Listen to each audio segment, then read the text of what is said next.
Chapter 10 In the Orchards. 53. Dreher, you are absolutely right. These are impossibly good, Gabriel said, his mouth full of sweet apple. The best apples I've ever tasted, I swear. Delicious, Dedlin piped, wiping his chin on his sleeve. Wonderful, scrumptious. He bit into another one with a loud crunch. Includes nature's cinnamon. 7 crew members relaxed on and about the front bow of Stardeer, feasting upon a bountiful supply of large, red, shiny apples, availably hanging on boughs in all directions at an arm's reach. Out on the lawn, Ott had a medium-sized antelope on a spit above a fresh blaze for himself and anyone else who might be interested. The aroma of the charring meat was exceptional. Jamesyn had sat alone in the hold below all morning, staring out of a window into the orchard forest, thinking and brooding. The patched-up skycraft hovered low under the heavily laden branches of a massive apple tree, wedged in like a treehouse. Well within the cover of the immense orchard, the tall rows of overburdened fruit trees continued for miles in every direction, covering the patterned fields and rolling hills like a giant patchwork quilt. Once in a while, small brown eyes could be seen staring at them from the leafy boughs, or a raucous laugh would echo up throughout the orchard forest nearby. Dedlin told them that they had nothing to fear. The laughs belonged to the playful looper monkeys that lived in the forests along the Gornian River region. Lake lightly threw an apple core toward 2 of them to watch them scramble away chattering. I've only eaten 1 apple, Quan said, yet I feel remarkably full and as satiated as though I've eaten a full, hearty meal. Lake agreed with his friend. Gabriel was rubbing the area around his knee. For the first time, the aching in my leg has subsided. Amazing, he said. In fact, I'm invigorated overall myself, just as Quan is. This is a miracle fruit. As usual, Percy partook his meal privately, behind a folding partition a few feet away from the other crew members, as was his custom. Like all Maheckians, he consumed food to his stomach through a slit opening in his mid-torso. Eating was a personal, private matter for the race to be undertaken alone, or should one be wed with their life partner. They are a type of healing fruit, he said as he rejoined them. He pulled back the folds of his robe sleeves, extended his bare arms, and flexed his talons. I can feel my damaged skin healing even as I stand here before you. The warmth of the sun's light filtering through the boughs is equally rejuvenating. Pythagoras, would you care for one? Binder said, sarcastically. For medicinal purposes, if not for the pure deliciousness of the fruit. Ott growled, his lip curling up in disgust. I'd just as soon eat a ball of dirt, the carnivore replied. Candy tree seeds? Bah! Apples? Bah! Well, it might help your head wound, like medicine, Gabriel said. It'll heal just fine on its own, I'm quite sure. Binder held up a particularly large apple. You're not afraid to eat one, are you? He said playfully.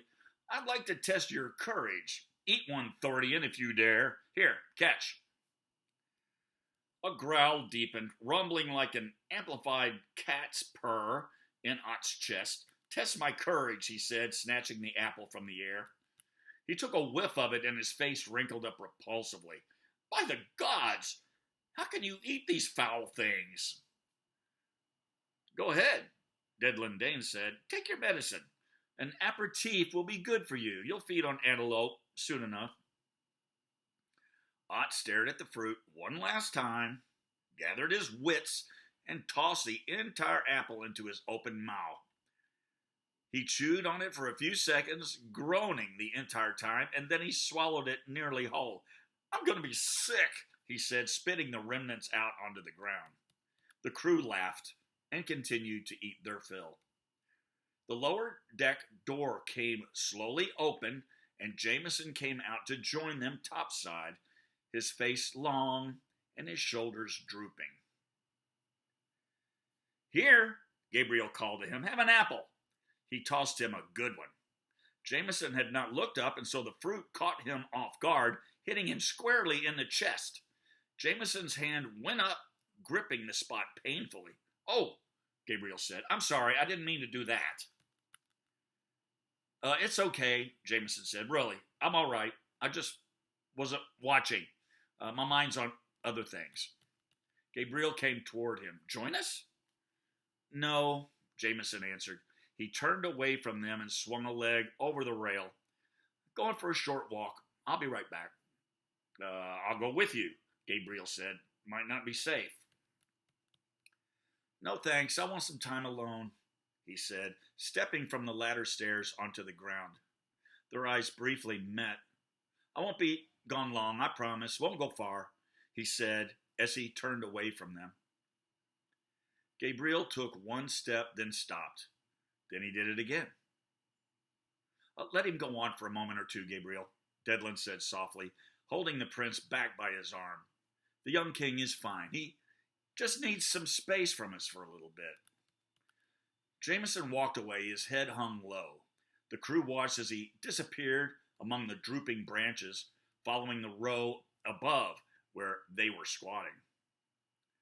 "I hope he's okay," Lake said, taking a few steps in the direction he had headed. Thinking the same thing, to follow along, to hover distantly as an escort, remaining hidden. Then he paused. It wasn't his place to decide. "Seems sad or something." Gabriel looked up at Devlin, almost resentfully, but still cool and honest. He shook his head and smiled with one taut brow. "Don't patronize me any longer, wizard," he said to him, wanting to finally clear the air about something he had been holding back for a while. "No more games of charades or unnecessary gender roles," he said sternly. "You said he just needs some space from us, but you don't really mean he, do you?" Devlin was pleased at the moment, allowing Gabriel time to continue. "You meant she, don't you? She needs some space." Devlin sighed a breath of relief. It was about time the curtains were pulled from around her. Gabriel's eyes looked forlorn and concerned, having accidentally tagged her in the chest with that apple. "I'm not stupid, and I'm certainly not blind. Jameson's not a king, and never was. Jameson's a queen, if she's anything at all." The crew suddenly stopped eating, confused faces on display everywhere. "What? What was that you just said?" Binder asked. "Jamesyn, he's a..." Devlin looked grim, yet relieved. "The prince is correct," he told them all. "Our good King Jamesyn Day is indeed a female. Always has been. A girl masquerading as a boy. I knew it at the moment I first laid eyes on her, that day in Vantu's secret council. The same subject of which she and I have privately spoken about to one another ever since. So, there you are. You all now know, and nothing changes." Binder wasn't yet convinced, more so how to react to it, because that was always a difficult matter for him by nature. All of that personal female stuff regarding womenfolk, whom he always shied away from. He never allowed women into the Tungulan military. "Percy," Devlin inquired, "I presume you've known." "I've known the whole flight," the Mahekian admitted. "I've heard her female voice, both internal and external. Overheard the two of you speaking on the matter at times." Gabriel was pacing. "Loose clothes, bindings, and padded shoulders can't cover what nature does to a girl at her age, if the rest of you hadn't noticed," he said, relieved to let it all go. "And her features are much too fair and demure. Her hair is too fine and silky. I suspected early on, and been certain for a while, but still said nothing. I figured there must be a good reason for it, so, well, all's good, all's good. I knew that you shared some secret with her, Devlin, from early on. I always wanted to know what that secret was between you two. I've been listening and watching when you were chatting together like a fly spy on the wall. The wizard nodded affirmatively, even chuckling. I always found this modesty a bit overcompensating, Binder added, attempting to engage in this new concept while bathing and relieving himself. Herself, Gabriel corrected. Her modesty. The wizard nodded, added with wisdom and maturity to nip Binder's input in the bud, especially during that brief time when she had her monthly blood. Now, that womanly topic made most of the men very uncomfortable to contemplate, much less discuss or comment on, particularly Binder, who shuddered and even blushed on that topic, unable to respond back. He turned to leave the conversation and find something else to do. If anyone was wondering, I always knew, of course, Chef Ott soon added, and intentionally kept it hidden. She took on this disguise when she left Mead for the mainland. All of us there knew. Well, she's still a day, Devlin pointed out. A Jasmine day, not a Jamesyn day. Ott felt inspired to explain things a bit further. Not only that, but the median counselors who they also feared what the Guardians would do to her if they captured her along the way. Binder agreed with that adamantly. By the gods, that is true.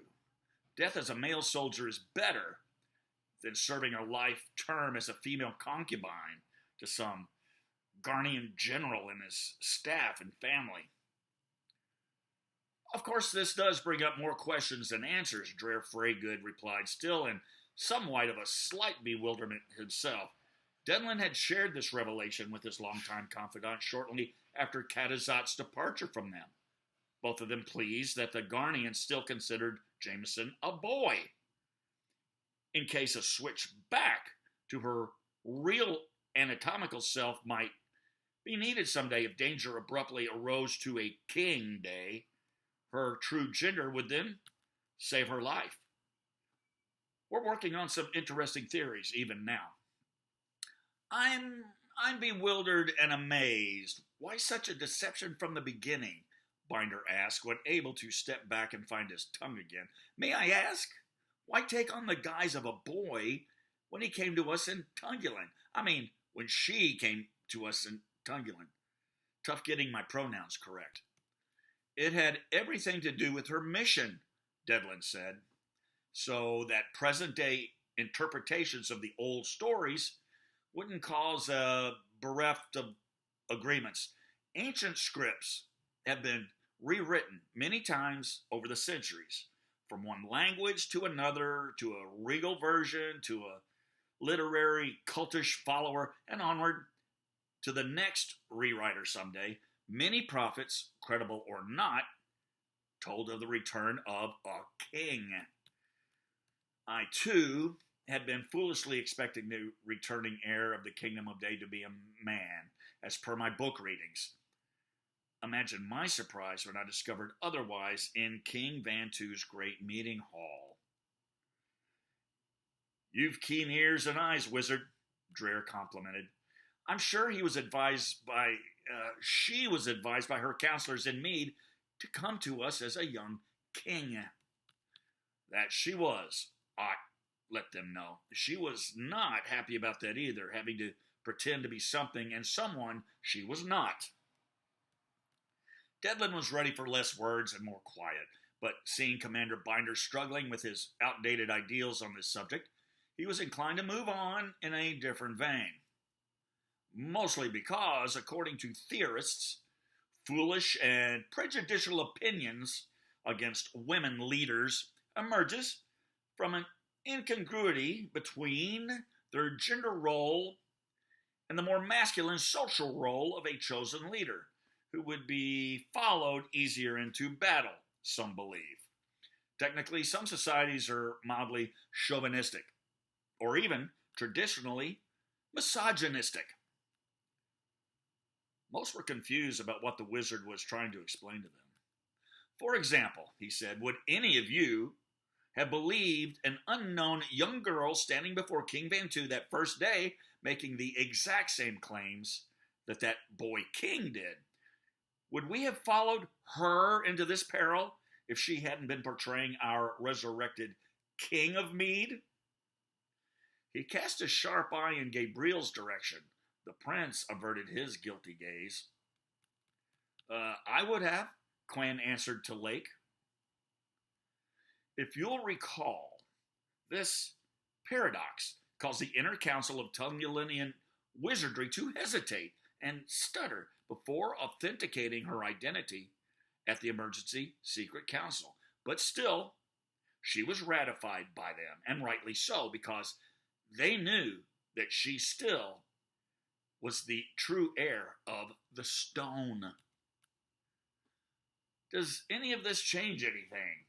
Binder asked. She not being that prophesied king of all your old scrolls and books. No, it doesn't, the wizard simply replied with a frustrated shrug. It is what it is, Binder, Dreher told him with a smile. Gabriel dropped his head rather shamefully with a feeling of guilt. Sadly, Devlin was right about this. He himself might not have followed Queen Day off on this mission in the same capacity he had followed young King Day, or even believed any of her tale at all. He might have even scoffed at her preposterous claims of Median royalty. He had been brought up that way. Many boys were in Bergia. Knowing himself, he might have just left her somewhere back when they had first met, safe in De Rouge or in Tungulin, and just been back on his own merry way to Soria Talu. This revelation also explained why that boy he had found in the Galothian forest had been so rude and haughty when they had first met, and along the long road that followed. It had all been theatrics, being played by someone not wanting to play that false role at all. She was being very serious about her true quest, but wanting to behave in her true and natural persona, not a false one. So it was understandably irritating to keep on pretending to be a boy for so long. Right or wrong, many foolish armies would follow a king into battle before they would a queen, the wizard was saying to Commander Binder, whether it would change his outlook or not. We can all agree that it could certainly aid in her attempt to elude the Garnians, Dreher interjected, if they're also looking for a return of a king. In that case, this disguise has fully been to her advantage. Hopefully she'll return soon, Percy said as he meandered off toward the ship to find some productive activity to undertake. Ott was finished chatting as well and returned over to the bonfire to maintain his meal preparation, which had finished roasting, and then began dousing out the cooking flames. Done confabulating, each swayed away in their own thoughts, recalling as much as they could about her since their first acquaintances, hoping, in retrospect, that they had done nothing inappropriate or awkwardly unacceptable, and some wondering if anything they had seen him, or her, rather, say or do might now be perceived differently from their new perspectives. Overall, in general, most of them felt quite enlightened, even pleased about it, and now wanted to behave more properly like true gentlemen. But should they act differently toward her now, or not? That was a tough consideration. No, she won't want to be pampered, Gabriel told them as if reading their minds. No need for excessive male chivalry, Dreher Freygood somewhat scolded them. We're not changing into father figures now because of this. We will all remain equals socially.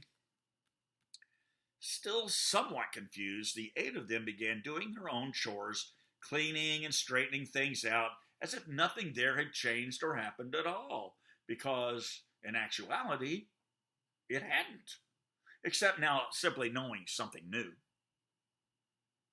Time passed slowly for the next hour. The curious monkeys in the apple trees were sometimes seen and heard drawing in closer.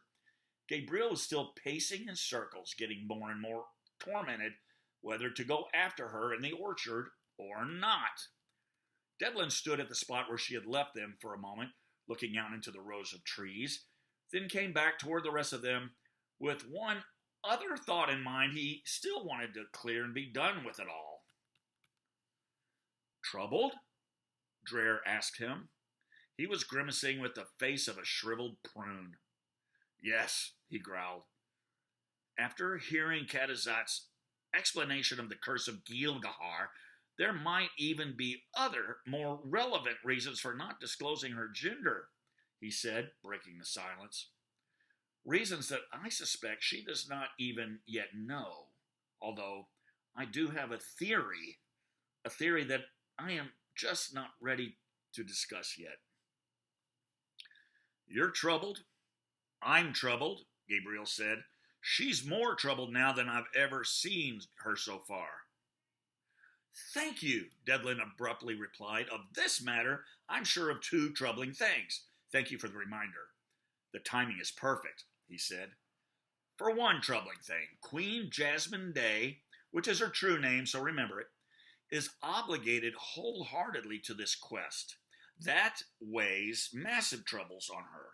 And trouble number two, Gabriel Dindiane, he said, slowing down for a more intimate specificity of having a seat to do so. She bears more of a personal burden as well, since she must hide her true self and how she feels about someone because of this gender charade.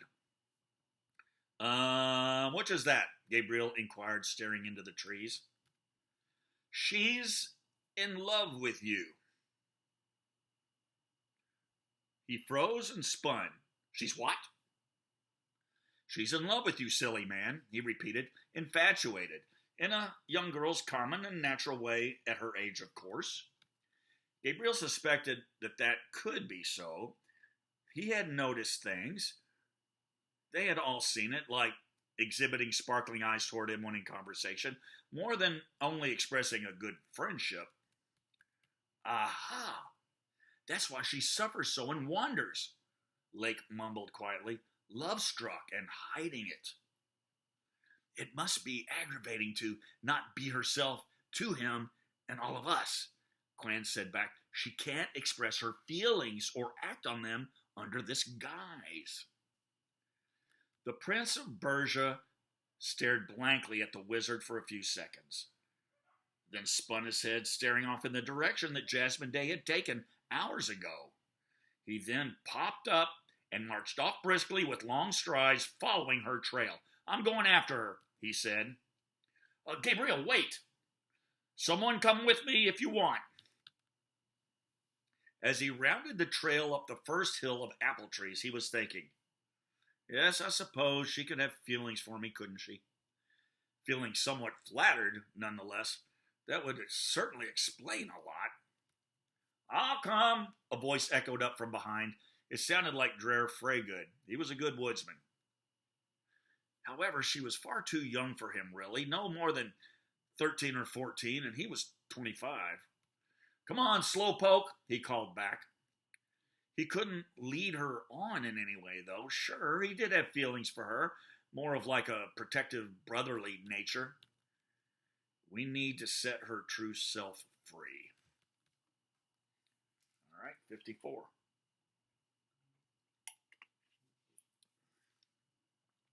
The sound of the crew's voices had passed far behind Jasmine Day before she realized it. She had strolled along, weaving through the trees, kicking at tumble grass while trying to empty her troubled mind of all her anxieties. There was just too much for her to cope with. Too many problems and not enough answers. Too many never-ending paths, just like the one she was following through the apple orchard. Did the orchard have as many secrets as she had? She picked an apple, nibbling as she went. Her chest ached where it had been hit. Had anyone suspected? She hadn't hidden the pain very well. It wouldn't have hurt a boy like that. She had been so tender there lately, perhaps because she tried to keep herself constantly flattened with a tight, specially made corset that was just getting too small for her. It made her so sore that she longed to pull it off and just throw it into the weeds. She did not know how much longer she would be able to keep up the facade with the boys. People would soon want to know why the king had breasts and no whiskers on his face. The trail at her feet turned to stone as she made her way through an old stone archway, mostly hidden among the trees. From far above came the sound of silly laughter, but Jasmine didn't heed it, nor did she notice the old walkway that she was following, or the short stone walls on both sides of her, leading her deeper and deeper into the old orchard forest. It wasn't until she began a descent down a flight of stone stairs that she paused to take a look at her surroundings. I was daydreaming, she said to herself. A couple of old, yellow, ochre-colored monkeys sitting on the wall near her laughed at her words.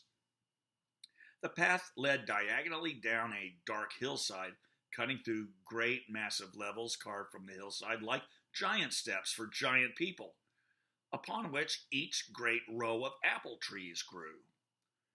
Her path that cut through them soon became smaller stairs. The one she was on divided, then were joined by a different set coming from a different direction. The apple trees around this vale were much older and wilder than the previous apple trees she had seen. The bark on the boles was black and curled.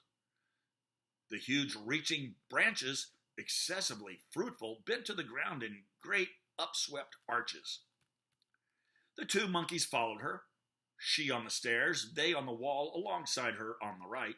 They continued hooting and laughing, sometimes making silly faces at one another. One continually hit the other one on the head with a small stick. Jasmine found their antics amusing. Besides the aromatic cinnamon apples, Jasmine detected a faint hint of sweet honey nectar in the air. The golden blooms on the trees swarmed with large black and yellow striped hummingbees. The cool wind rode down the hillside with her, gently coaxing her forward. Monkeys of different sizes began to line the stairway to gawk at her, mounting themselves like comical gargoyles along the walls. At the bottom of the hill, the trail swerved crookedly through the apple trees, no longer in nice, neat rows anymore. The monkeys, all colors and all sizes and shapes, were still coming toward her from out of the trees. More and more of them, perching on limbs and on every ancient column. Some even gathered enough courage to touch Jasmine with their fingertips as she walked past. They hooted and howled, seeming to cheer her on as she began another descent of stairs, hundreds of them, down into a massive, shadowy valley filled from rim to rim with dark and ancient apple trees. She wondered if that great toothed tortoise had ever come by there to feed before. "Where does this lead?" she said, squinting into the shadows beyond. The monkeys howled excitedly. They knew, didn't they? The steps crossed over an immense ravine by means of a narrow stone arch bridge, covered with ivy and decades of woodland debris, and shrouded with the largest apple trees Jasmine Day had ever seen. Some of the apples that hung from the drooping limbs were the size of cantaloupes. She passed beneath cracked stone archways every 20 or so steps. 33 of them in all, until she came to the last one on the opposite end of the bridge. It was larger than the rest, connected to a large wall that circled away from her on both sides. Stepping inside, she found that it marked the entrance to a gateway of a great ancient amphitheater in the very heart of the mysterious orchard forest depths. She passed curiously inside and looked about. It was in magnificent ruins. The entire amphitheater appeared to have been carved from a single great hollow bowl of bedrock sometime long, long ago. Far down in the center, there was what appeared to be a circular stage or an altar of some kind, or perhaps even a large well. Since there was no floor on it, it was a bit frightening to look upon. In the center of it was a black hole, a strange void where light could not penetrate or pass, where one might not want to look directly into for fear of losing oneself in its deep ancient magic. Then, radiating outwards from the well, Jamesyn counted 66 smooth, concentric, flat rings of stone rising upward and outward as great primitive seats for giants, covered with debris for decades, if not centuries, of rotting debris dropped from the overhanging trees. The brownish gray rock of the amphitheater was so old and worn by the elements that it appeared seamless and natural, created by nature rather than chiseled by civilized hands. What had once been a grand theater to some extinct civilization of eons past now had returned to nature's wildlands, and it was beautiful. The trees surrounding the theater were huge. They arched high over the clearing, blocking out nearly all the sun's light with their dense leafy foliage. All of the seats were complete in shadow, even though it was coming on noon. There was only one opening in the dome of leaves and branches above her, directly in the center of the amphitheater ceiling, high above the black void of the well, and somehow nearly as perfectly circular in shape. A bright column of sun's light shone through that opening, lighting a nearly perfect circle on the stone ground, just inches away from the well's strange emptiness. It was amazing to Jasmine that such a beautiful, exotic place could ever have been forgotten by civilized man. It was awesome, incredulous, and beyond amazing. She started slowly down the steps to investigate the curious pulsating well when a ruckus erupted behind her.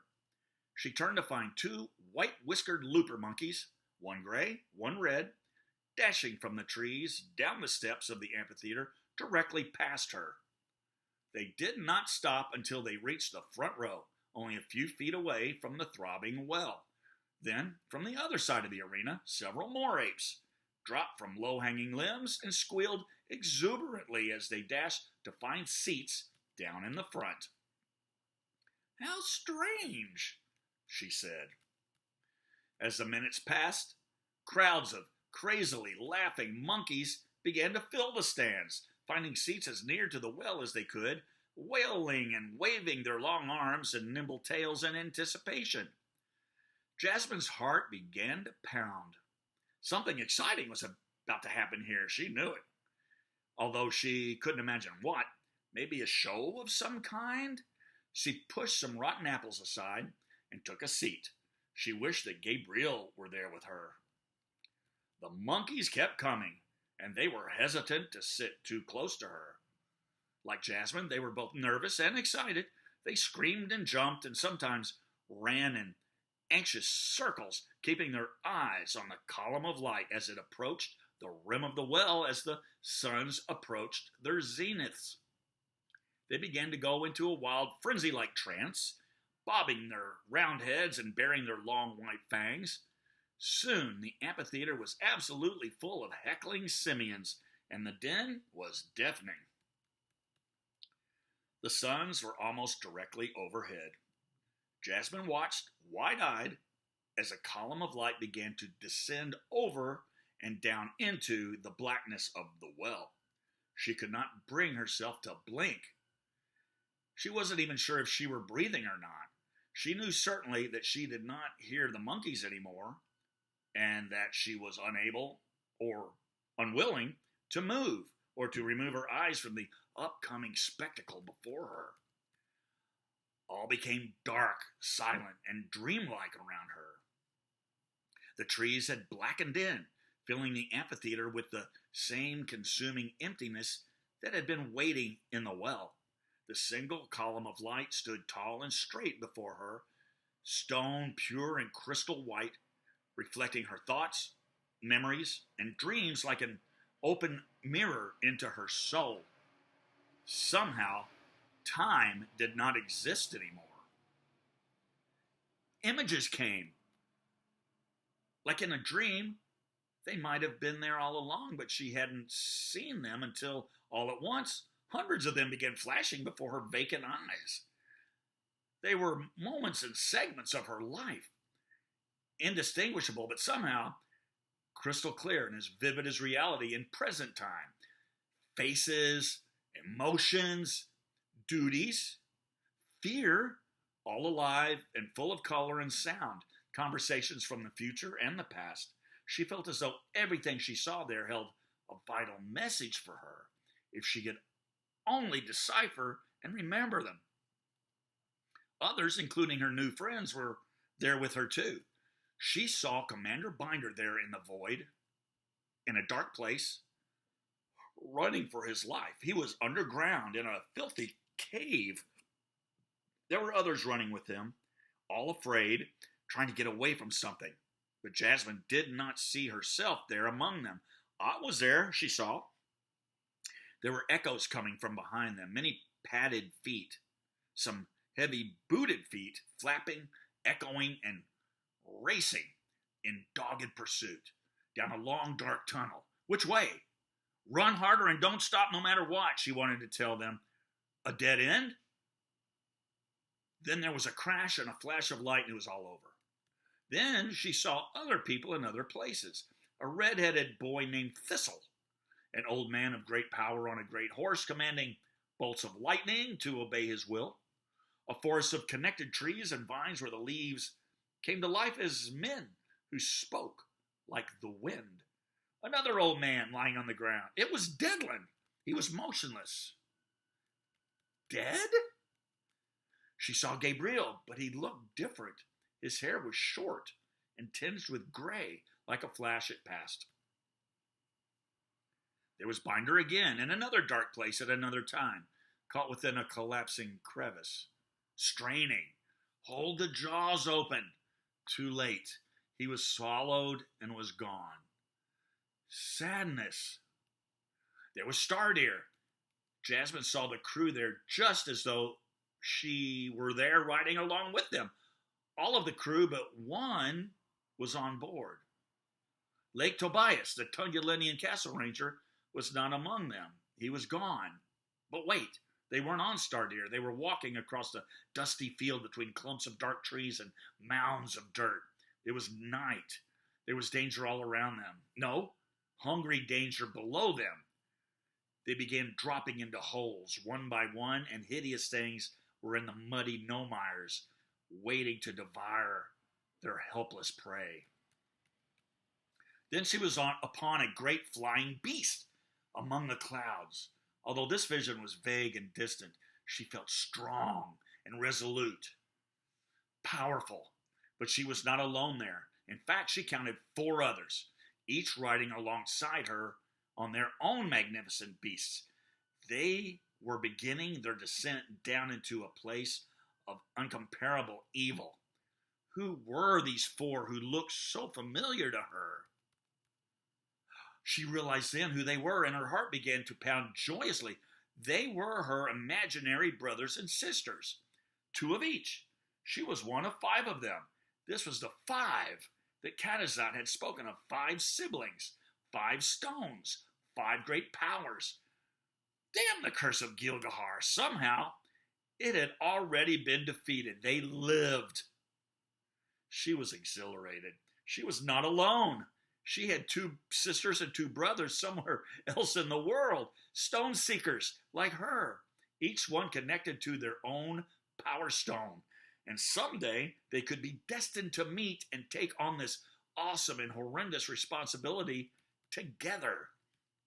Someday they would unite and move as one to face the evil. Gilgahar thought his curse would end all hopes for the 5 who were prophesied to destroy him once and for all. However, he never foresaw the chance of quintuplets. What are their names? She cried. The vision faded. She tried to hold on to it for fear of forgetting it, but it blew away like smoke. Wait, she cried. Now, who was this woman? She was grim, but so beautiful, her hair long and autumn golden. She was filled with sweetness and life, as open as a book. A princess, perhaps, but a warrior as well, with many years of toil behind her. She was sitting on a bench near a stream, braiding blue ribbons into her hair. A man draws near on horseback, handsome and fierce, long, dark hair and beard, kissed with strands of gray, braided over his shoulders. He is older, but regal and content. He looked familiar to her. He dismounted and kneeled beside the woman, taking her hand in his. Jasmine can see that they are in love. Is it Gabriel? A fire of jealousy wells up inside her heart. Who is the woman? Who is she? And why is she crying? No, it couldn't be. But the vision was gone. Next, she saw a shadow of a face, and her heart instantly chilled with fear. It was a man with the ability to frighten her to the core of her soul. This was the clearest vision of all, as though it were a vision in the present time. She could see this hideous face as if she were standing right before him. And the thing that terrorized her the most was that she believed that at that very moment, he could also see her as well. Still, she did not flinch before his piercing gaze. As he began to fade like all the visions did, she stood firm and resolute. She had seen his face before. And she knew that she would see it again someday in the real world. His fiery, green-gray eyes were unforgettable. Then she saw a hazy vision from the past. It was her mother. She was so beautiful with ice blonde hair, alabaster skin, and slate blue-gray eyes. Jasmine was filled with warmness and comfort. Her mother was waiting for her somewhere, and she seemed so content.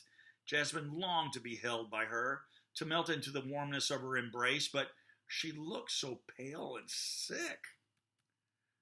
"I'll be back soon," her mother said tenderly, eyes filled with tears. She turned her head to cough. For a moment, Jasmine saw the outline of another figure coming through the mist toward them, hoping it to be her beloved father, Mikhail Nikolaevich Day. How the people of Mead had loved him. Jasmine had been told how good he was and how much he was missed by all who knew him. As the figure came into view before her, the scene faded serenely away. More visions came. They flashed before her eyes and in her mind for what seemed like a luxurious eternity. She tried to see them all individually, but she could not. They were layered, one on top of the other, and running without restraints of linear time. She could not even retain the ones that she could translate, each one knocking the last one into nothingness. It was a delirious torture. There were eyes everywhere, large mysterious green eyes and a plain of white, a man with violet eyes hiding among the trees. Who or what they were, she had no idea.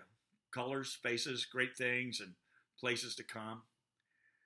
Healing and knowledge, beautiful songs, worlds beyond her universe. A man in a kitchen poking keys at a small black box. A boy with a scraggly scoundrel of a mutt, watching his friend trying to fly like a spirit. A pestilence of insects, a mile wide, marching, devouring. A great machine the size of many cities, rolling over mountains, unstoppable across the landscape. An angel in white. It was all there before her eyes. It was all revealed. Jasmine shook her head and rubbed her eyes as she reluctantly emerged from this waking dream. She hid her eyes in the heels of her palms, waking up, back to reality, to her seat in the amphitheater. She was chilled and wet. It had obviously been drizzling for a while, and it was nearly dark. A looper monkey was within inches of her face, watching her eye to eye as she awoke from the trance. Jasmine flinched when he came into focus before her, frightening him. He scrambled away, screaming angrily over his shoulder. Here and there, throughout the dark amphitheater, several apes still sat, motionless and wide-eyed, jaws slack, staring blankly at where the void had been, their limbs and tails limp. Now, nothing showed in the well. The light was gone, the sky was filled with wet clouds, and the visions had faded as fast as they had come. They seemed so distant and dreamlike to her now, so very, very distant. She was having much trouble remembering anything about them at all. "It's almost dark," she cried drowsily. She rose to her wobbly legs and ran carefully back up the wet stone seats toward the entrance from which she had entered the amphitheater earlier that day. "They're probably so worried," she said. "I gotta get back." She ran back up through the arches, back over the slippery arch bridge, and up the countless stairs in the fading twilight, trying hard not to stumble, and hoping to find the rest of the crew before nightfall was fully upon her. The monkeys that still remained watched her with pensive, half-lidded eyes, not making a sound now, only their heads turned to watch her as she raced past them. "I've got 2 brothers and 2 sisters," she cried, but her voice fell dead among the wet trees. Or did she? She was now suddenly unsure about all that, because it was all just a dream, wasn't it? Nothing more than wispy wishes of her hopeful yet downhearted subconscious, inspired by nothing but the mere words of others.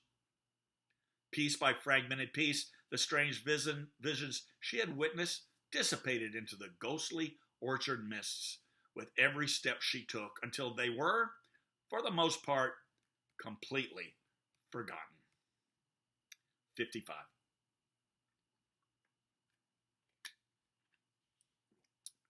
It was nightfall, and Gabriel and Drer Freygood had not yet returned from their latest expedition. They had searched for Jasmine Day ever since she had departed, and there was still no sign of her whereabouts, no clues, no tracks. It was high on inconceivable, and all were frightfully concerned. They were concerned that she was lost or could have been kidnapped. She seemed to have virtually disappeared into thin air. Devlin, Pythagoras, and Binder had all gone off in different directions throughout the afternoon and evening, and had returned without finding a single clue to her whereabouts. There were many master trackers among them, and all were stumped. They gathered beneath the dark umbrella canopy of a particularly stout apple tree and waited anxiously for some news. No one had yet suggested kidnap or capture, but that was surely foremost on everyone's worried minds. The suns had set, and just minutes before, Ott had spotted a Garnian warship cruising above the orchard to the distant northwest, bathing the shadowy apple trees in searching floodlights. Devlin had been surveying the landscape from the top of a tree, but was quickly on his way down. "Here they come," he said softly. "They found her. Bless them.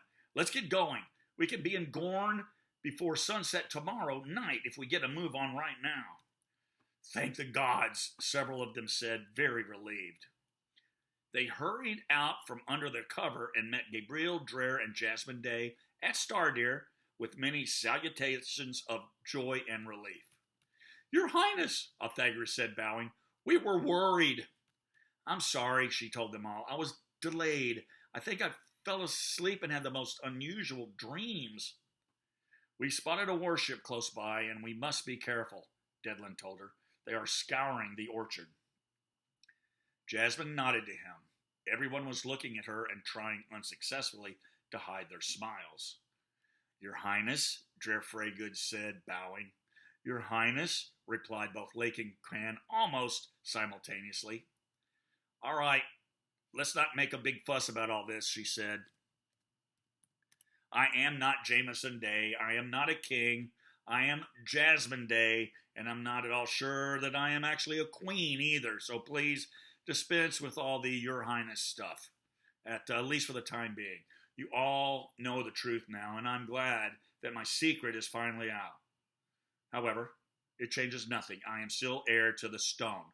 The mission remains the same." Of course, Devlin exclaimed. We're all the more dedicated. But we were dreadfully worried about you. Pray come tell us where you've been and what you saw. As they boarded Stardeer, Jasmine began to tell them what she had seen in the amphitheater, and her tale raised some eyebrows.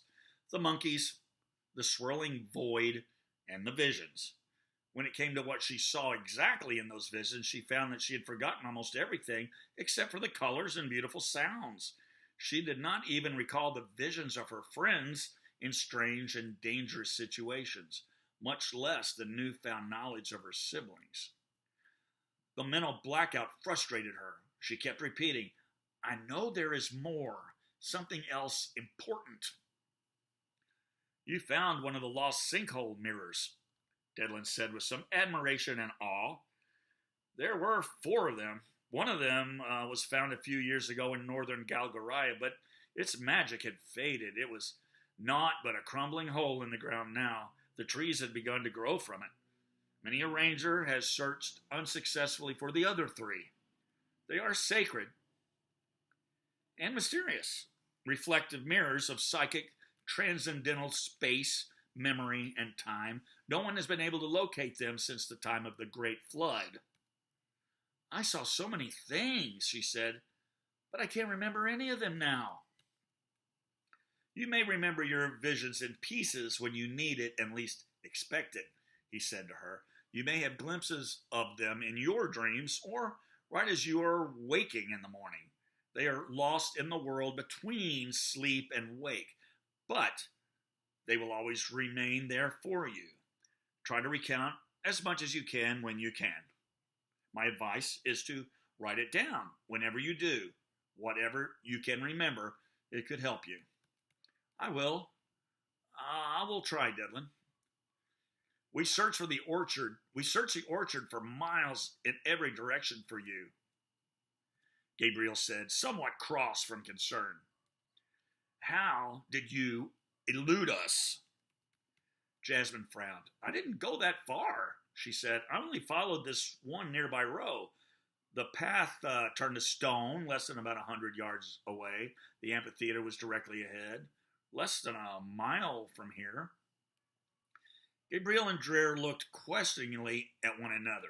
We searched every inch of every row for many miles in every direction, the prince said. We never found any stone path, or walls, or ravines, or any bridge. Certainly no amphitheater. Dreher confirmed Gabriel's story. Only rows of apple trees over gently rolling hills. This land is basically flat and featureless. A few hills of orchards. My, she simply said. Cherish your experience, Devlin told her. You will gain much by having had it. They kept travel at a slow pace along the rows, low enough in the trees to remain hidden, but exposed enough to get a decent glance around them. As night came, they cruised smoothly without the benefit of lights, following a southerly course in the orchards that seemed to stretch out forever before them. Occasionally, they would pass above little cabins where the ancient farmers had lived. Thin trails of gray smoke still rose from some of the chimneys from squatters and hermits and small peaceful families. Quiet voices from inside. The windows glowed with firelight, warm and inviting. Ott paced around the deck nervously. He often spotted Garnian searchlights off in the distance and would advise Percy on a different course away from them. 2 times they were forced to descend to the ground to wait until nearby danger passed, arming themselves in case of unwanted discovery. I've never seen so many warships, he told them. There won't be any sleep for us in this orchard tonight. Well, we can't go any further, and we cannot linger here, Devlin said. I fear that to land here would be folly, but to flee would be worse. I feel the same, Jasmine said.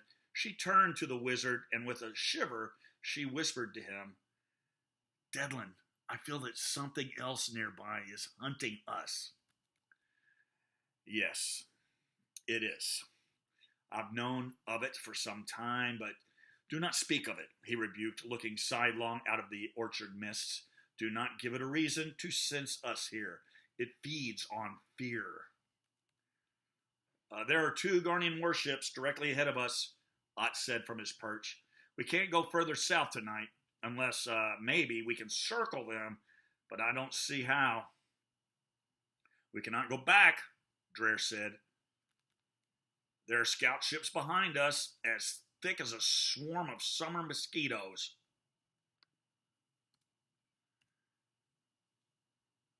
We are trapped here. Perhaps we should hide somewhere close by and find shelter until the morning. What makes you think it won't be worse tomorrow? Binder asked. Could it get any worse? Dreher said. We're surrounded. Perhaps, if we can hide for the night and elude them, here the Guardians will think that they've searched this area thoroughly enough, and then they'll move on, Percy said. There are many cabins below. Some of the farmers are Magickal, my brethren. I could solicit them for aid and advice. There is a thick blanket of fog rolling in below, Gabriel said. It could help us make a good cover. Against the Guardians, Devlin agreed, but the fog might not cover us from other things. There are entities more at home in dark, foggy night than we would be. Suddenly, a Guardian fighter craft sailed past above them, less than 20 yards away, at full speed. The crew of Stardeer instantly spun toward it, planting their feet hard in the battle stance, weapons drawn. Fortunately, the fighter ship had not spotted them. It was on some other errand, running urgently from warship to warship. This is ludicrous, Binder said. If we go on, we might as well surrender them here and now. Look over there, Ott said to them, pointing into the mists. What about that? What? They asked. None of the rest of them could see anything in the dark. Gabriel peered through night scans, but they were of no use in the soupy fog. We just passed an empty cabin, he said. It looks long deserted, but intact. The front door is hanging half off the hinges. It is down in a hollow and shrouded with mist. We could spend the night there, undetected, I am sure of it. I'd love to spend the night on the ground, Gabriel told them. If we find a safe place to hide, we could get a good, restful night's sleep. This ship is so drafty now, with the holes and broken windows from those storms. They all seemed to be trying to convince Devlin to go to the ground, but by his expression, he was not yet convinced. Usually outspoken about every aspect of everything, Devlin, for once, stood silent and pensive, staring grimly into the night mists. I don't like choosing the lesser of 2 evils tonight, he finally said, face grave. And you may take those words literally. I am all at once unsettled. Let's just investigate Ott's cabin, Gabriel suggested. Then we'll decide. Grimacing, Devlin nodded to them. If voted on, I'm outnumbered. Devlin, Jasmine said, touching the wizard's arm apprehensively. She was unsettled as well. It's close, she whispered. Percy, take the ship to the ground, Gabriel said. We'll hide her and seek nearby shelter tonight. Landing gear is already down, Percy replied. We'll be fine, the wizard said comfortably to Jasmine, although he looked unconvinced. Stardeer appeared to be surfing on a thick carpet of cloud as they rode down into the cool mists that lingered heavily a few feet from the ground. They eased beneath the arched limbs of an apple tree, hugging the branches on all sides, and the fog covered them over. An owl hooted close by, and a cooter loon let out its lonely, eerie cry some miles away, answered by another one from even further, across some still, dark lake. The clouds above were heavy, and they were getting heavier by the second. It smelled like more rain. Once coming to a halt, they unpacked blankets and packs. Dreher and Percy volunteered to stay behind to camouflage the skycraft and would soon join the rest of them later. Gabriel led the way across the weedy ground between the trees, ducking under low-hanging limbs. Jasmine Day remained close by his side. The diurnal looper monkeys slept in the forks of the limbs, some hung from the boughs by their tails, undisturbed by the passing crew of star deer. They found themselves following an old, soggy dirt road covered with piles of rotten, half-eaten apples. An old wagon wheel rested against a post on the side of the road, covered with vines. The crew kept northward, walking silently through the encompassing ghostly mists. There it is, just ahead, Ott finally said. He pointed through the fog. It looks to be a one-room structure buried in apple ivy, like everything else around here. I see a front door. I suppose it has a back, windows on all four sides, a porch out front, and a chimney. An empty stable in the rear, hitching posts, and a horse trough. What do you think? Binder squinted. I think you were making it all up, he said. I can't see my hand in front of my face. Nothing but trees on all sides, the Thordian continued. There's a small well out back. I see it, Gabriel said. Just a silhouette, but I see it. They left the road and crossed a few rows of trees, coming in towards the cabin from the side. It should be nigh on invisible from above, Gabriel said. There are countless similar inhabited and more uninhabited cabins for miles in every direction. The chances of the Garnians searching for us house to house tonight is very slim, if any at all. What do you say, Devlin? The wizard did not answer. We should investigate the interior first, Ott said, just to make sure. After you, Gabriel said to him, stepping out onto what would once have been considered a lawn. What do you want here? Cried a startled, frantic voice from inside the cabin. The crew dashed for cover in all directions, rolling into the weeds and falling to their bellies, weapons drawn. They half expected hostile gunfire to erupt from within. Don't come any closer if you know what is good for you. Gabriel had taken Jasmine to the ground next to him, covering her with a protective arm. Devlin was right beside them. What is this tomfoolery? The wizard said. What kind of a voice is that? It does sound odd, Jasmine agreed. Kind of squawky?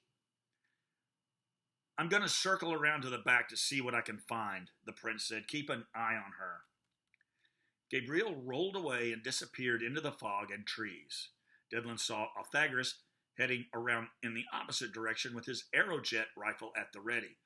The wizard came up onto his knees and peered at the dark house. He called out, Who is there? Who are you, old man? Asked the angry, tinny voice that nearly squawked more than once. You are trespassing here. Go away, now. Leave this place if you know what is good for you. Drer Fregood and Percy came slithering up from behind. You're making a lot of noise, the Magickal warned. We heard you from back at the Stardeer.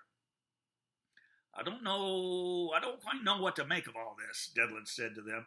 It seems like the cabin is occupied after all. By whom? Drer asked, or by what?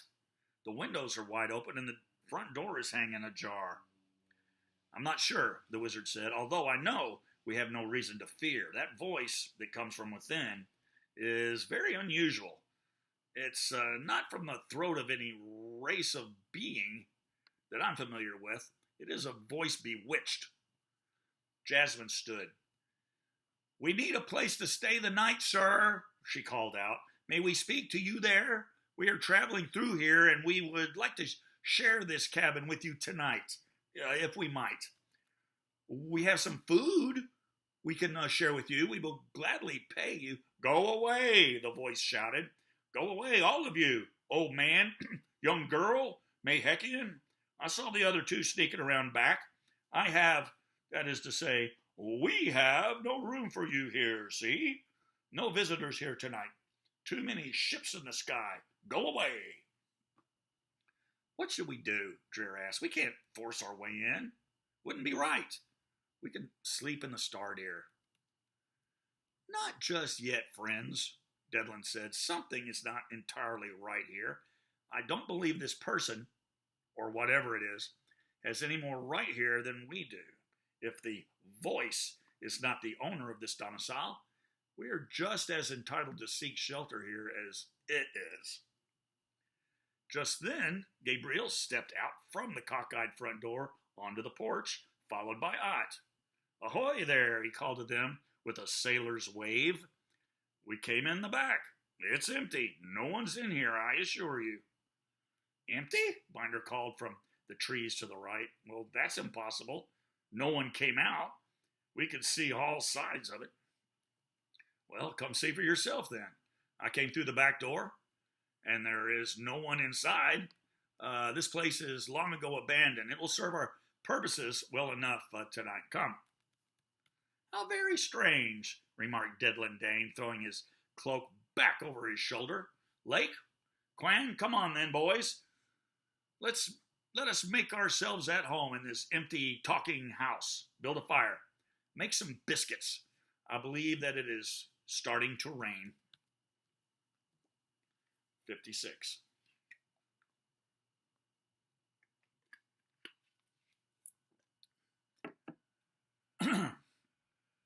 The fire in the hearth blazed with golden fervor.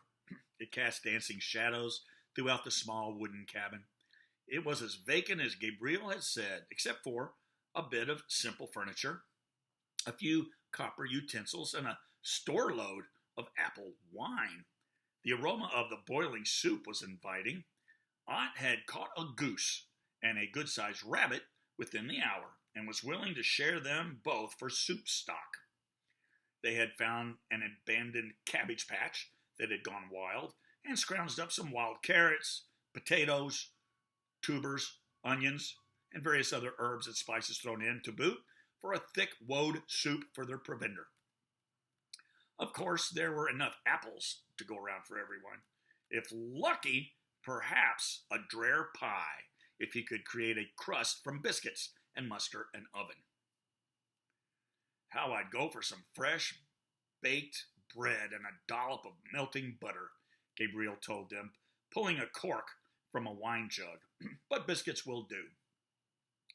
"Who was silly enough to leave all this wine behind? These jugs are dusty." After fixing the hinges on the front door, Dreher Freygood had gone back to retrieve some additional items from Stardeer.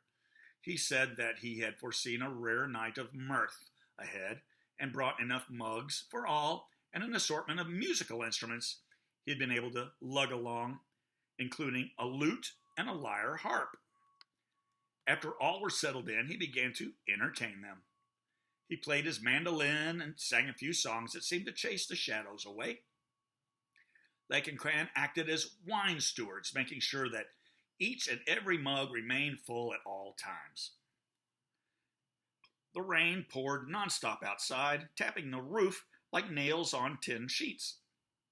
Crickets, warm and dry within the foundations of the cabin, sang along with the minstrel, seemingly competing for dominance.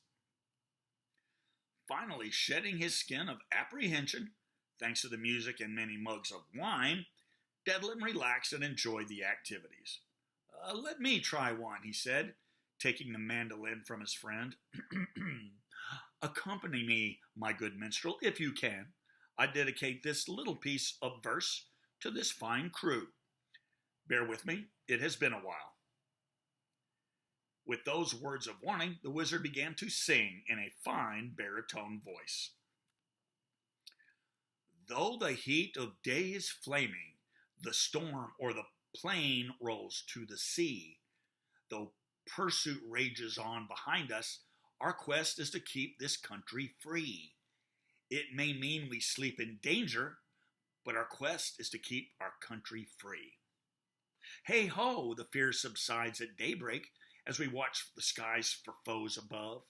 When the Dark One sends out his dominion, our hearts reach out for those we love. They wait at home till we rejoin them, but our hearts remain with those we love. Yea, the future is uncertain. Tomorrow is another day. Tonight we'll sing and tell our stories. Our songs will keep awful things at bay. And if my mug of wine drains empty, fill it right away." They all laughed and applauded. Devlin bowed deeply. Lightning flashed outside, and then soft thunder rolled past them shortly thereafter. "Yes, Lake, my man, fill our mugs once again," Dreher requested. "But that will be the last one for me. My head is spinning and my eyelids are heavy." At Jasmine's bidding, each one, in his turn, told a story about his homeland, beginning with the wizard. But before Devlin had finished, Jasmine had fallen asleep, leaning up against Gabriel's shoulder. He laid her down near the fire, rolling a mat up beneath her head and covering her with a blanket. All eyes looked upon her warmly. Lake, more than most, was not used to the effects of the apple wine and had imbibed, admittedly, more than his share. He sat dozing noisily in the corner. However, he would often wake up and cheer something or someone for no apparent reason. "Oh, such a great night," he blurted out. "I shall remember this night forever." Then he began to doze off again, mumbling drunkenly, "Or as long as I live, whichever comes first. Where's the pisser?" "I doubt you'll remember this night tomorrow morning, my friend," Devlin said, rolling his own sleeping mat out upon the wooden floor. "Perhaps this was a good idea after all," he said. "Dreher, please play something for us. Play something nice and peaceful, if you will. Something very, very old from the elder days of my youth." Dreher obliged him, this time with the soft strings of the lyre. Ott was curled up near the corner of the hearth, grooming his bronze fur with his tongue. "That's nice," he said, and tossed the last piece of dry firewood upon the dying embers. "I feel like a young wizard again," Devlin said softly, lighting up his pipe. "This is where I belong, not in some Castle City basement. Out here." Gabriel nodded. He belonged there too, out in the wildlands, actively involved in some purposeful crusade. Would he ever be able to put it all aside and remain content in one place? He wondered. Someday, maybe, but not this night. He looked at Jasmine's face. Her eyes moved beneath her closed lids as though peacefully dreaming. Her breath was deep and calm. How she had changed since the first time they had met, or at least his perception of her. It was remarkable. Gabriel could scarcely believe that it was the same person he had met in the Galothian jungles so long ago, wrapped tight in the coils of a hungry snake. Each new day brought a new revelation, and he knew, deep down, that the last and greatest revelation of her was yet to be discovered. He moved a lock of her hair aside to see her better. Her eyes were moving, even more restlessly than they had been before. And it seemed as though her breathing had intensified. What could she be dreaming about? "I'm going for firewood," Percy, who was first on guard, said. As he stepped through the creaking front door, gentle lightning flickered, illuminating the somber blue orchard beyond. "It's awfully quiet out there," he said as the door closed behind him. Dreher switched from mandolin and lyre harp to the softness of a wooden flute. Very softly, the notes poured from the instrument like warm honey, down and across the floor, against every wall, filling the corners like soft cotton, easing the weary crew into an enchanted state of rest. Ott purred. Binder was snoring. The rain fell and the crickets sang accompaniment. Almost all were asleep.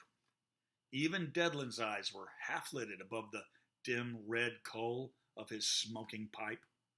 Dreher set his flute aside and drifted off to sleep himself, humming the last few notes of his sleepy lullaby.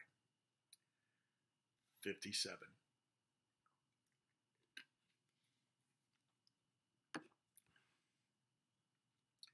Devlin suddenly rose. His eyes lit like fiery coals as he looked this way and that. He was as rigid as steel. Jasmine woke out of her dream with a start. Her eyes showed pure terror. "Devlin," she whispered, "it's here. What is it? I feel silence, he whispered as loud as he was able. With a quick movement, outstretched his right palm, the fire and the candles about the room instantly extinguished without a thread of smoke. One by one, the crew awoke, but remained instinctively frozen as a seeping cold that they could feel to the marrow of their bones infiltrated the cracks of the cabin walls. Powerless against it, they shivered, motionless and terrified. "Something is upon us," Dedlin ventured to utter. His hands shook. "Do not move, breathe, or make a sound if you can help it. Close your eyes and do not look up at the windows if you value your sanity. We are caught, and only by a miracle of providence may we be saved from the presence that draws nigh. May the gods have mercy." Just then, at Dedlin's last words, they heard a shuffle against the outside cabin wall in the back. It brushed by the corner, causing the cabin to splinter and lean. Dust fell from the rafters. Then, a shadow entity blackened the dim violet light beyond the sole eastern window. Dedlin began chanting words so quietly that no one could hear them. Never before had they seen him so pale and grave. He was skeletal. "Dedlin," Gabriel whispered. The wizard put a finger to his lips, eyes pleading. "Percy is out there." An eye gazed in through the glass. Gabriel ventured a glance at it, then turned from it and cowered. Then it spoke to itself. "Anyone here?" they heard it say. Fear tore through the cabin interior like an icy winter wind, unexplainably terrifying the crew so to immobile numbness. They clenched their cold, sweaty fists and clenched their teeth tightly as a feeling of intense evil swept over, around, and through them, chilling their hearts to ice. Gabriel had never felt anything like this before, nothing even comparable. He could not even find the strength to reach for his blaster. With his arms tight around Jasmine Day, he clenched his own biceps with both hands so as to not unintentionally crush her, daring not to swallow for fear the sound might betray him. He even fretted for the sound of his pounding heart. The creature was sniffing at the frail window. "Do I smell cat? Ah, Thordian," it said. Its voice was so deep the earth shook at the sound of it. "A lion man." Ott was curled into a ball, tail wrapped around himself protectively, shivering, claws outstretched but frozen, each talon pierced through the wooden floor, his fur standing up on end. Drer Freygood felt tears rolling down his cheeks. Forcing himself to look up, he saw that even Dedlin Dane had tears of fear welling up in his eyes. The thing's breath covered the window with steam. Its yellow eyes were aglow with the fires of hell, two circular rings of flame amid an infinite ocean of pitch black. Mucus streamed from pits in its face, dripping down the window ledge as thick as melting tar. The window shattered as it pressed its head against it. The crew screamed, unable to conceal their insurmountable fear any longer. Its head, resembling a huge black dog's, came through the opening, up to the shoulders, twice the size of the largest living cattle wolf. The aura of terror it exuded was like that of a solid, living entity filling the entire room en masse. It spoke again, sending rippling chills through the cabin like waves of an icy wind. "Day," it called in a menacing, whispery tone. "Where are you hiding? Where are you heading, little girl?" Jasmine trembled, clinging tightly to Gabriel Dindiane. "Master wants the stone bearer," it said slowly and distinctly, although the voice was both ethereal and surreal, as from a different dimensional plane. "It seems that only you can find it. So I follow. We will follow. Little wizard man cannot stop me, though he tries so hard with his conjuring and his protective spells. He cries in fear, like the weakest of you. Stop! Lake screamed. He began writhing furiously on the floor, screaming and mouthing nonsense. His fear had gotten the best of him, and he went completely mad. Suddenly he flung himself against a wall, and he fell to the floor unconscious. The dog thing continued. You don't even know what you are, the beast said, and you will never know, because your life will be ended long before that day ever comes. No, it won't, Jasmine's tiny voice answered. A sudden beacon, weak yet discernible in the swell of a ferocious raging hurricane. Exercising all her mortal effort, she wrenched her way from Gabriel's seizing arms and stood before it, knees almost faltering, facing the hell beast face to face. Its breath was cold and foul upon her face. She shook, and her voice cracked as she spoke. I will destroy you and your master, she decreed with admirable valor. You dare! Begone! She cried. The dog cursed in the name of Gilgahar and was at once gone, as she had commanded. No one spoke for nearly a minute as the terror left the cottage like water swirling down a drain. There was a fluttering in the rafters, and the crickets in the cracks of the floor began chirping once again. Lake began mumbling as he regained consciousness, so Dreher attended to him. Binder was the first one to break the silence. Pray tell, he said, voice quaking. Devlin, what in the fear of the gods of Garn was that? I was so utterly powerless, Ott said feebly. I am so ashamed. I've never witnessed anything like that before, Gabriel sputtered, wiping his face with his cloak. It came upon us so suddenly without warning, as any great predator does, Dreher added. Devlin stealthily crept up to the broken window from where the thing had invaded their resting place. The horrible stench, like animal dung and dead rotten flesh, was so strong that the wizard had to cover his face and turn away from it. Shape-shifting Morgoth, he said, naming it. A nightmare of evil come to physical life. One of many servants of Gilgahar. You can see what we are up against. I'll never sleep on the ground again, Ott said. We're not safe anywhere anymore now, the wizard explained. Not on Earth, in the air, or on the water. A Morgothian can take any shape, any form. Jasmine stood up to it, Gabriel said. She alone among us faced it. And it backed away from her. It obeyed her. It fears her. Where is it now? Binder asked. Waiting, Devlin answered, looking out the window at the rain spattering in the puddles, waiting for us to move on. Suddenly, the front door swung open. Percy entered, carrying an armload of wet firewood, but he came to an abrupt halt when he found the barrels of 3 blast guns facing him. I take it you don't want a brighter fire? He exclaimed. Didn't you see it? Binder said. See what? Percy said, dropping the wood near the wall. What? What happened? You all look like you've seen the dead come to life.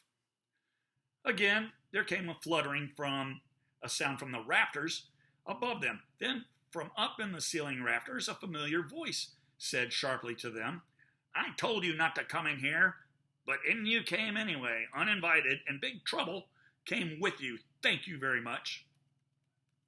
Devlin pointed his cane toward the ceiling, its tip emitting a soft, glowing light. Perched on a crossbeam was a large, excited crow. Yes, now you see me, it squawked. Do you mind? Who or what are you, Raven? Devlin asked the bird. Answer quickly. I'm in no mood for bantering with a bird. You act as though you've never seen a talking bird before, it said proudly, strutting back and forth across the beam. I'm Vinny. I'm a crow from the old crow families of the Anulera of Eof, sent here as a scout. According to my observations here tonight, there are obviously dark tidings indeed in Tus, and we have long feared.